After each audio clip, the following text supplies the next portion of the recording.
What's up, Pickleheads? We're back at it. The new 2024 service rules might be changing yet again. We got some inside information. We want to talk to you about it and give our opinions on it.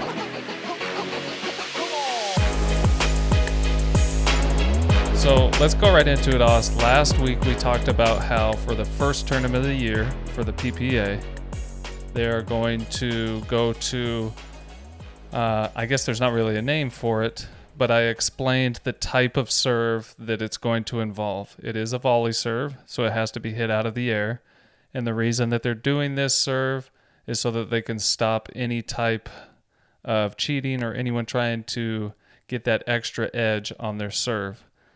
And that is you have to release the ball at your hip, and you can't throw the ball up in any way, and you can't, we're assuming, throw it down in any way, but you'll have further information on that. So essentially what that's doing is the ball just has to drop before you hit it. You and I talked about last week how we're so used to throwing the ball up before we hit, especially me. Even though I hold the ball like this when I release it, I do toss it up, like not even thinking about it. It just makes sense to me. So it's going to be difficult to adjust to that if they make that rule permanent. But talk to us, Oz, about your experience this last week and the additional information that you got on it. Yeah, so I actually was reached out to by a good friend of mine. His name's H, and he's one of the lead referees for the PPA. And he was like, hey, Austin, I have to create a video for all of the referees, and we're going to show it at the beginning, right before the tournament begins, so that all the referees are prepared. And what it's going to be about is the new serve rule where you have to drop it from your hip. And he's like, I just want you to pretty much produce it and just do everything behind the scenes. And I was like, yeah, right. I'm happy to do that. That sounds fun. I'd love to hear the inside scoop of it all. And so I met with him, videoed him doing everything, edited it for him, sent it out to him. And then I was like, hey, is there any chance I could maybe post this on YouTube before the tournament? And I think that it would do really well. And he's like, I don't want you to post it on YouTube yet, just because we still might change the rule before the tournament. So it's not set in stone. Yeah. So they could end up changing the rule, first of all. And then second of all, he was just explaining some certain things to me, and I tried it out for myself. And if you guys haven't tried this, have you tried it yet, Spencer? Yeah, I did for a few minutes. It's stupid. It's kind of weird. I take back everything. Yeah. I take back everything I said last week because I was like, let's just move to this serve. No, this serve is straight stupid. And after doing it, you'll realize that, because you really can't get any rotation at all through your hips, because you have to hold the ball out in front of you and it has to be low, and then you can't toss up and come back and rotate your hips and hit. Right. Since you're holding it so low, that's as far as you can rotate, is as far as you have to toss it out in front of you in order to hit it. So you can't rotate your hips all the way over like you normally would for a normal serve, drop it over there, because that would be way to the side of you, because that ball just goes straight to the ground super fast. Yeah. So I was getting comments on my video, and Thomas Wilson actually commented on it. And for those of you that don't know who he is, I think he's the number one player in the world. He just needs a better partner. Honestly, if he played with a good partner, he would be the best. He's a very good pro. Fastest hands of anybody. So talented and athletic. But I've been saying that for a while now. It's just when he gets the right partner, Jack Sock and him need to play together. Yeah. Anyways, I digress. He commented on it and was like, yeah, actually in this video, the refs could call it on you that you were slightly lifting the ball. It's like, yeah, in order to rotate your hips, you have to slightly lift. And I replied back to him and said, yeah, I actually videoed the lead ref for the tournament. And he said, you're actually lifting as you're going through that. He literally said that right after I hit the shot. Yeah. And then Thomas commented on that. And I was like, well, would you call that in this tournament? And he said, probably not. So it's like there's still this gray area. But it's like in order to get any rotation, you can't just simply drop.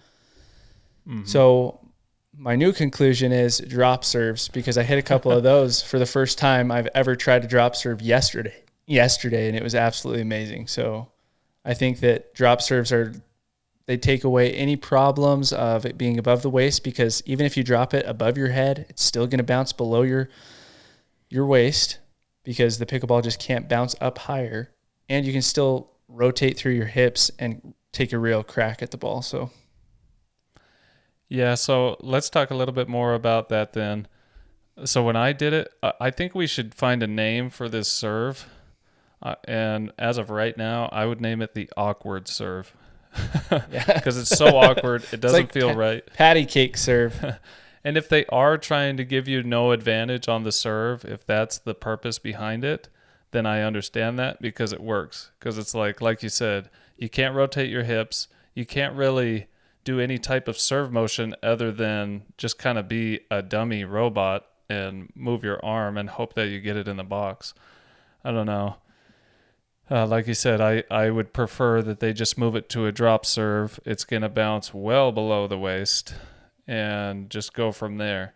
So you probably haven't seen this yet. This was like 45 minutes ago. This is the Sunday before the first tournament. Jay DeVilliers just posted a video of him and Anna Bright trying to do the new serve. Okay. And you can see that it's very awkward. They're practicing it, and they're obviously frustrated with it.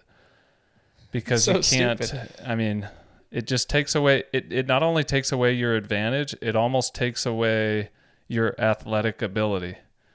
It's like you don't have to be athletic at all now to serve, which is fine. I understand that for entry-level players. But it's like, if you can do something better, why aren't you allowing us to do it a little bit better or a little bit faster? I'm not saying to cheat the rules so far that all you do is win on the serve, but there's got to be a better solution than this. And that's why maybe that's why this is just a test, you know?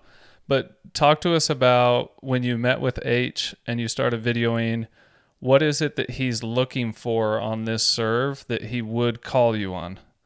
Like, what's the determining factor where he's like, no, you threw it up. I could see you threw it up, or you did it incorrectly. That's a fault in such and such way. So all that he was told by the head ref of PPA, Don Stanley, the guy that shouts whenever someone steps on the line. What he was told by him is, hey, I need you to create a video on this new serve. They have to drop it. It has to be dropped, and it has to be dropped at or below hip level. That's all he told him. And so H got to me, and he's like, I've been practicing this serve, hitting with it. And from what I found out is that if any player's arm is at a 45-degree angle, 90 degrees being it's equivalent with their shoulder, 45 degrees being it's right in between their shoulder and to touching their leg, like right in between there. He said, from what I can figure out, if everybody's at a 45-degree angle, if I get out my tape measure, then they're at that hip level. And then, so he's like, so that's what I'm going to be telling these refs to be looking for, is that these arms are at 45-degree angle. If they're anywhere above the 45-degree angle, then they're going to be called. Then there's just this gray area. And then he said, like, they can challenge it as well, and then we'll go into video review if they feel like their serve was below 45-degree angle. What I didn't ask him, and maybe you know, is if they're still allowed to just do a drop serve, because I know that the PPA, you said, can't do drop serves. They took them out of the PPA, at least the pro division. Yeah. Are they allowed to do drop serves? Because if they're allowed to do drop serves. From everything that I've seen, no, they're not allowing a drop serve. Okay. It has to be Everybody would just do a drop serve, every single pro. There wouldn't be one doing this patty cake serve where you can't get any power on it. Yeah, because it gives you a drop serve, at least gives you the opportunity, like you said, to turn your hips and actually create a swing before you swing. Whereas when you're just a volley, one, you don't have time to do that, and two, you don't have the movement to do that, because if you move to do that, your arm is going up. Yeah. As soon as you rotate, your arm goes up. It has to go up. Yeah. Unless you like push down, and then if you push down and you're dropping down at the same time, it hits the ground before you even have a chance to swing. So if they do allow a drop serve, we're going to see everybody hitting a drop serve. If they don't, which it sounds like they won't, then I think that they'll bail on this before the tournament even begins, honestly. Yeah, But I mean I'm kind of thinking that too. But they did say that this is just a test, but it's an interesting one to test it on. I mean, this will be one of the biggest first tournaments tournament? of the year. Yeah, one, first tournament of the year. Two, there's more fire teams this year than any other team because of the MLP PPA merger. And even though it's Yeah. not official, all of those players from MLP and some APP players are even playing in this. Like, I looked at the list. If you guys go to pickleballbrackets.com, you can see who's playing who this week. And there's some fun matchups, man. Like, it looks crazy. But at the same time, I know the serve, I'm not saying it's all their game, but the serve helps a ton of these players in their game. And they're not going to be able to do. Also think about the fact that for most people, I'm a weirdo, so I like watching pickleball. I really enjoy it. Most anytime it's on, I can watch it, and I enjoy watching it. Like, I look forward to it. But I know there are those people, some come from tennis, some don't, that are like, well, pickleball watching is like watching golf. You know, it's pretty boring. So how much boring will it be if you institute this serve and now everyone looks like completely unathletic from the very beginning of the point? And everyone is doing just this dumb, barely hit it over. I think if we're going to go to this extreme with the serve, we might as well have a ball machine serve the ball. So a ball machine serves the ball, start off the point. and then the point starts. You know what I mean? It just doesn't. I know last week we talked about how it could work, but like you said, you and I both tried it this week, and I don't like it. I don't like it at all. You just can't get any power with it. I think that, I mean, I'm very strong on the fact that they should just go to a drop serve, just because you're not going to have people hitting it above their waist. It's impossible for it to possibly bounce above their waist. So it's like, why isn't that being tested as the serve? That should be being tested this week. And like not some patty cake serve that takes away any power. Yeah, I think it will be. I think that's what they'll change it to. And I think we should place a couple bets before this tournament starts. Okay. Bet number one, whether or not they will institute this test serve for this first tournament of the year, or if they'll just shoot it down right before the tournament starts. So are you going with a yay or a nay? I think they'll shoot it. I think they'll shoot it down. What do you think? Okay. Well, I got to be opposite just so we have a little bet going here.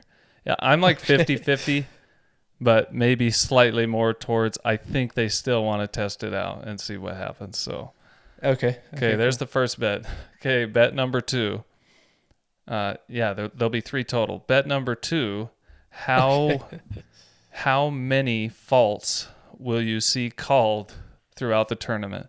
Now we're talking singles, mixed, and then both gender doubles, obviously, Thursday through Sunday.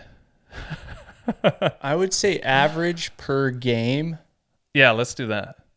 I would say average per game. I think we're going to get 2 average per game. Okay. Would be my opinion. But so I'm not a betting guy, but in betting terms, I'm going to take the over on that. I think is the way to say that. So I think there will be more than 2. I just prices righted you. But we'll see. Okay, so bet number 3. There's the third one.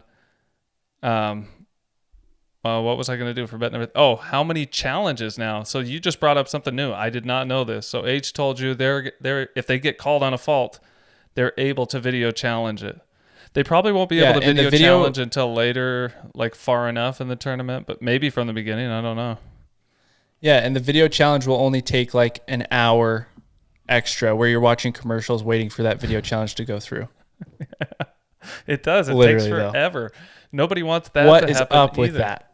Oh, it's a nightmare. Dude, what is up with... I can't watch... I literally haven't watched pickleball. Like, I haven't watched any of the MLPs, the last 2. I can't do it. Can't bring myself to do it. I'll watch highlights, but nope. Yeah. Until they fix that and a couple other things, man, it can be real boring to watch. I mean, how hard could it be to challenge it? You just got to make a decision. You can't just let it go on and on and on. But I'll go first. I'll go first on this one. I'm going to guess how many challenges. We'll go per game. Is that what we did on the first one? Yeah. I'm gonna say one challenge per game.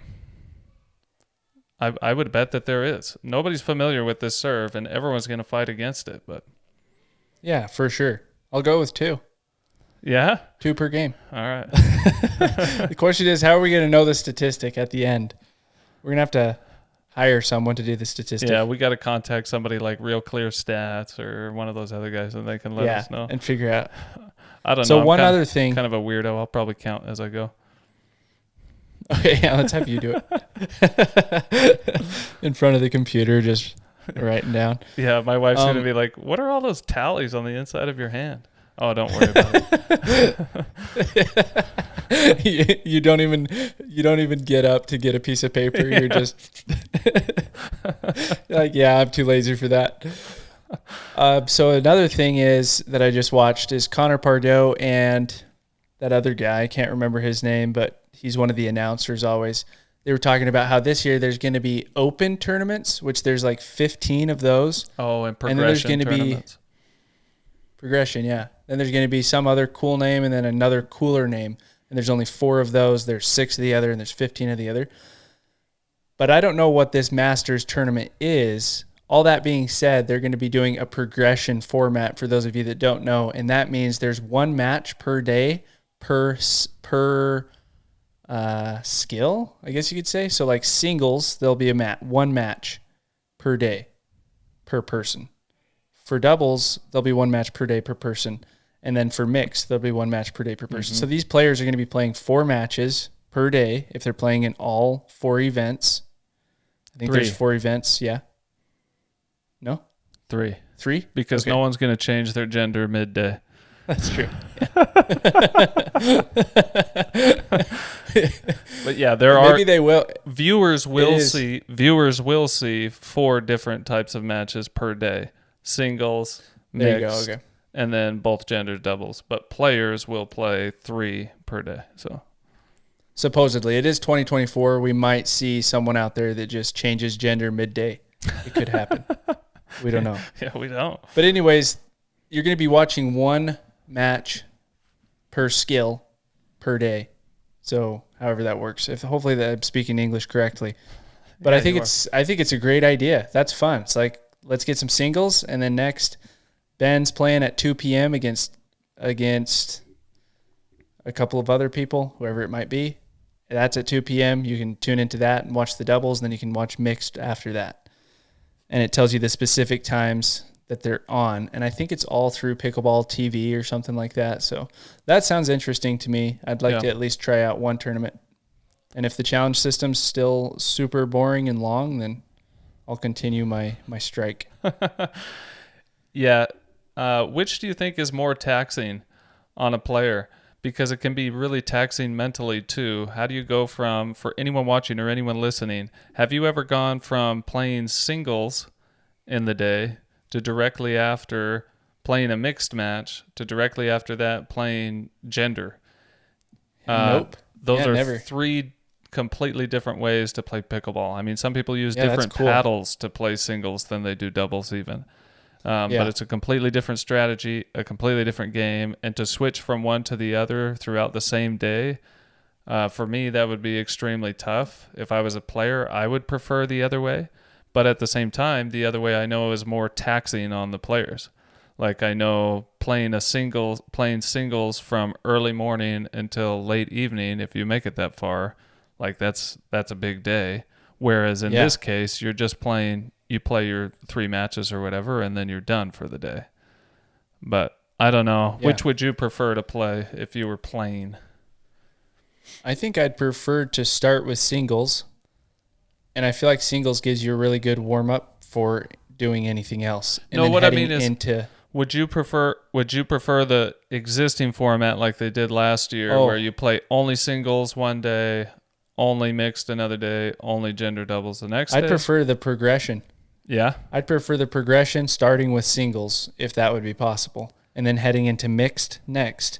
Because with mixed, you're going to be a lot more aggressive as the guy and covering the court. So it's going to feel a lot more like singles, and then heading into, now that you're totally warmed up, heading into the main event, which I think's gender doubles after that. So what about you? Man, I don't know. I think that would mess me up more.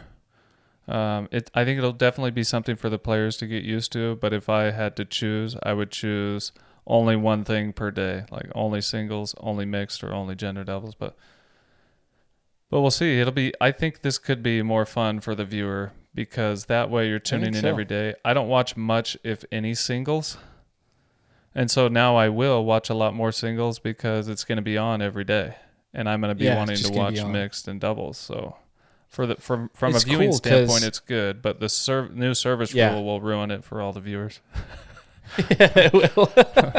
No, dude, it's nice because it'll be fun. You'll be watching the semifinals of every single event on one day rather than singles just being tossed to the side where it's like it's on a Thursday. Everybody's at work. Nobody's watching that. It's a little bit more boring, quicker points. It's fun for some people, but I think that it would make it a lot more fun when it's like, oh, yeah, the semis are today. So I'm going to get on and I can watch pickleball. I can watch mixed, gender, and singles. Good point. I like the idea. So we'll see how this one goes. But, yeah, why are we testing out that stupid serve during this one? That's the question. I don't know. I get maybe they're just trying to get it over with. So it'll be interesting to see what happens. I hope nobody forgets that Austin and I have bets on this one. What are we betting? Next pod, you have to have your shirt off or... Everybody would want to see that, so we would have to do something else. Oh, obviously. No, they would not want to see that. Yeah, I don't know what we're betting. We'll come up with it for the next Let us know in the comments what Austin and I should bet, what should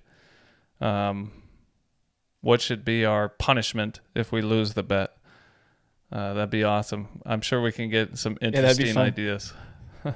Yeah, definitely comment. So heading on to the next subject, I think we've burned the bridge with that one. Got everything covered. You said that you had a tip that we were going to talk about. Weekly tip, because I just learned this week. I should say I just relearned it this week. So for fun, Austin and I played this last week with our wives.